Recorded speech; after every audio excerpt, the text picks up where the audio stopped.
Amici e amiche di Un Sorriso in Più Family, buongiorno, sono Simone e vi do il benvenuto alla solita rubrica settimanale sportiva con gli eventi della settimana e del weekend appena trascorso. Partiamo subito dalle competizioni europee che non sono andate come si sperava, infatti la maggior parte delle italiane sono state escluse dalla Champions League e dall'Europa League, l'unica ad essersi salvata e a continuare la marcia verso la vittoria è la Roma, che è riuscita a imporsi anche al ritorno contro lo Shakhtar Donetsk, conquistando la qualificazione. Mentre per quanto riguarda Atalanta e Lazio hanno perso entrambe in Champions League il ritorno, l'Atalanta ha perso 3-1 col Real Madrid, mentre la Lazio ha perso 2-1 col Bayern Monaco. Si è vista la superiorità delle grandi potenze europee, molto forti economicamente, che con grandi giocatori sono riusciti a imporsi in queste importanti partite. Mentre anche il Milan è stato eliminato dall'Europa League, nonostante abbia giocato un'ottima partita di ritorno contro il Manchester United, non è bastato, aveva molte assenze, si sono sentite e infatti purtroppo ha perso per 1-0 ed è stata anch'essa eliminata. Per quanto riguarda invece il campionato, è stata giocata un'altra giornata di campionato dove solamente una partita non è stata giocata, ovvero Inter-Sassuolo, che è stata rinviata causa troppi giocatori che avevano il Covid, quindi la partita è stata rinviata e verrà rigiocata più avanti. Per quanto riguarda invece le altre squadre, abbiamo un grosso passo falso della Juventus che ha perso in casa contro il Benevento per 1-0. Juventus molto in crisi, con poche idee, che non riesce a esprimere il gioco che vorrebbe. Infatti adesso c'è in discussione l'allenatore Andrea Pirlo, come anche un po' tutti i giocatori. La Juventus ha provato a giocare la partita, ha avuto le sue occasioni, ma da una squadra come lei ti aspetti sempre che vinca e adesso si compromette anche la sua lotta alla vittoria del campionato, essendo che attualmente si trova molto distante dalla vetta della classifica, ovvero dall'Inter,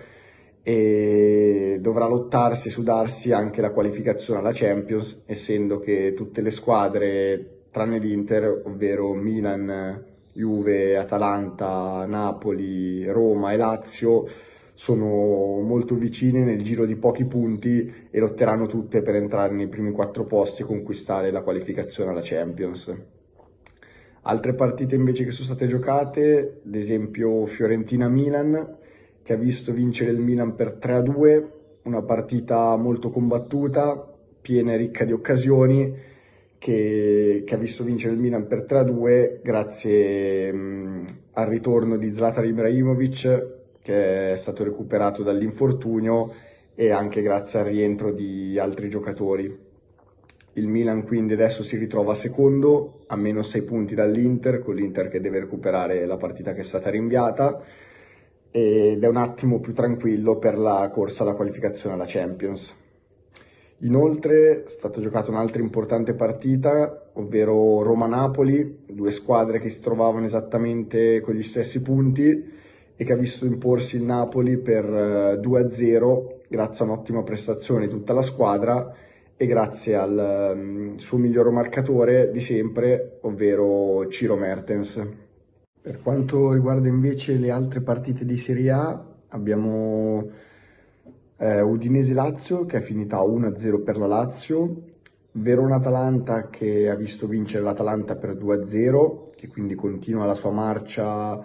verso la conquista della qualificazione alla Champions League. I ragazzi dell'allenatore Gasperini, allenatore dell'Atalanta, sembrano molto motivati e convinti per concludere il campionato nel migliore dei modi. Inoltre abbiamo Crotone-Bologna che è finita 2-3 per il Bologna, Parma-Genova che è finita 1-2 per il Genova e Sampdoria-Torino che ha visto vincere la Sampdoria per 1-0. ed infine Spezia Cagliari che ha visto vincere lo Spezia per 2-1. Per quanto riguarda invece gli avvenimenti del prossimo weekend non ci saranno né gare delle competizioni europee e neanche gare di campionato, perché per 2 settimane ci sarà la pausa dovuta alle nazionali, ovvero tutti i giocatori verranno convocati, se chiamati in causa, dalla propria nazionale e giocheranno 3 amichevoli. Per oggi è tutto, vi saluto e spero di rivedervi presto alla prossima puntata della rubrica settimanale sportiva. Ciao a tutti!